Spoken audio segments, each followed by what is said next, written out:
100 ചില്ലാനം acre കൃഷി ഉണ്ടായിരുന്നു പട്ടാമ്പി ഞാങ്ങാട്ടി ഏരിയയിൽ. അപ്പോൾ ഇതിൽ ശ്രദ്ധിച്ച് നടക്കുന്ന അച്ഛൻ കാലത്തങ്ങ് പോയി കഴിഞ്ഞാൽ പിന്നെ വൈകിട്ടാണ് വരുന്നത്. ഇതിനിടയിൽ കൂടെയൊക്കെ നമ്മളാണ് ഈ അനുഭവം മുഴുവൻ.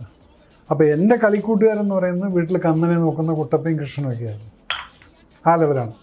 അതുകൊണ്ട് എന്ത് പറ്റിയെന്ന് പറഞ്ഞാൽ എനിക്കിന്നും വലിയ ഈ വേടനൊക്കെ പാടി കണ്ടില്ലേ പുള്ളി പറയുന്നത് അവർ ആ ലെവലാണ്. ഇങ്ങനെയാണ് പറയുന്നത്. കന്നിനെ നോക്കുന്ന കൃഷ്ണനും കുട്ടപ്പിയൊക്കെ ആയിരുന്നു എൻ്റെ കളിക്കൂട്ടുകാരന്മാർ. അവർക്ക് ആ ലെവലാണ്. എന്നാൽ മേജർ രവിയോ ഞാൻ ഈ ലെവലാണ് കേട്ടോ. ഇവരെ താഴെയാണ് പറയുന്നത്. നമുക്കറിയാം ഒരാളെ നമ്മൾ അനുഗ്രഹിക്കുന്ന ഒരു കാര്യമുണ്ട്. അത് 2 രീതിയിൽ വേണം നമുക്ക് കാണാം. അതായത് നമ്മുടെ കാലിൽ വീഴുമ്പോൾ നമ്മൾ അനുഗ്രഹിക്കുമ്പോൾ അത് 2 രീതിയിൽ എടുക്കുന്ന ആളുകളുണ്ടെന്നാണ് ഞാൻ പറഞ്ഞു വരുന്നത്. ഒന്ന്, തലയിൽ കൈവെക്കുമ്പോൾ മകനെ നീ ഇത്രയും മാത്രമേ ഉയരാൻ പാടുള്ളൂ, എനിക്ക് മുകളിലേക്ക് നീ ഉയരാൻ പാടില്ല എന്ന രീതിയിൽ വേണമെങ്കിൽ കൈവെക്കാം.